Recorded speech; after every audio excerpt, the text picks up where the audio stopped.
Morning country guys, so Pinamaloy Lake. Itong dito DPWH o Water District tong sa Tumuy. Itong building sa babaw guys, DPWH to.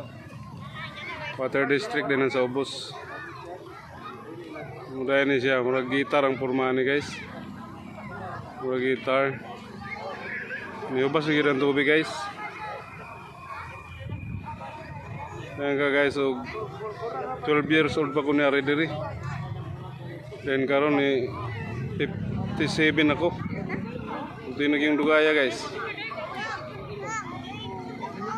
Oh. Muni kadakon guys, Pinamaloy. Dagan kayo tao guys oh. So, paingon dito, tao na daw. Ang lagang mga tao guys. Paingon dito guys. Iwa pa na kayo.